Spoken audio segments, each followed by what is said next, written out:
This is breaking news. What is the best album of all time? Apple Music reveals its top 10 list. Apple Music certainly has an idea.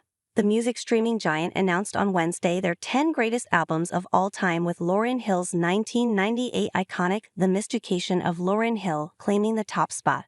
Hill's debut album outpaced other classic records from Beyoncé, the Beatles, Michael Jackson, Prince, Stevie Wonder, Kendrick Lamar, Amy Winehouse, Frank Ocean, and Nirvana.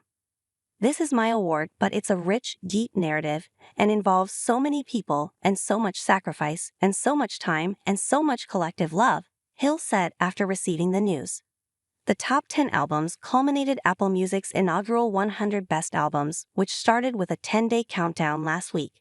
There's only 5 artists with 2 albums on the full list, including the Beatles, Wonder, Prince, Radiohead, and Beyoncé. The process started several months ago when Apple Music's editorial team of editors and music experts, including Zane, Lowe, global creative director and lead anchor for Apple Music One, and Ebro, Darden, global editorial head of hip-hop and R&B, generated a list of candidates from the past 65 years. This list isn't a popularity contest, Darden said. We challenge everyone to not vote based on your favorites. You're invited into the panel because you have music knowledge beyond what you listen to when you're on the elliptical machine. Members from Apple Music's internal team submitted their personal lists of albums through the company's voting microsite. The votes were weighted according to an album's placement. The higher the ranking, the more votes assigned. Apple Music used the same voting methodology for a select group external voters that included artists, songwriters, producers, and some media. Darden. We're really leaning on what she did on this album, the songwriting, what she shared, what was happening in her life that she effectively put in the music, the fact that she just became a mother, all the R&B vibes, the Roberta Flack and Donny Hathaway along with D'Angelo's Nothing Even Matters. The social commentary in doo-wop, that thing. It's hip-hop, it's R&B, it's got a dancehall element, it's a powerful woman being independent and being like, yo, I got something to say. And oh, by the way, the son she's singing about on the album is Bob Marley's grandson. It checks so many boxes.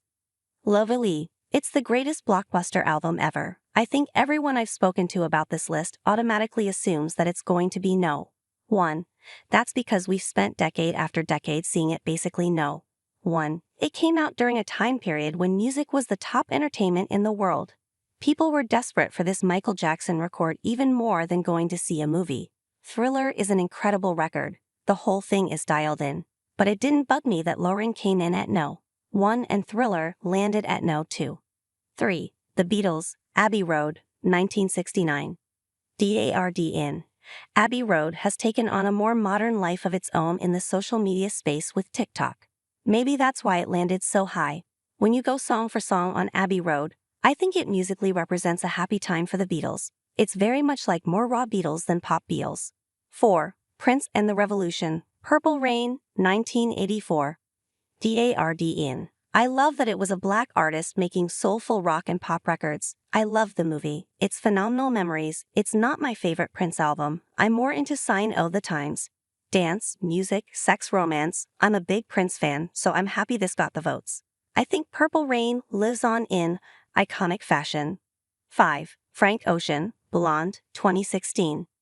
Lowe, I had this higher than 5. I simply adore this album. I feel like Frank is like Prince. He is like Michael. He is like Lauryn. He is like Marvin Gaye. He is like Radiohead. He is the great outliers who found a way into our hearts on a massive scale.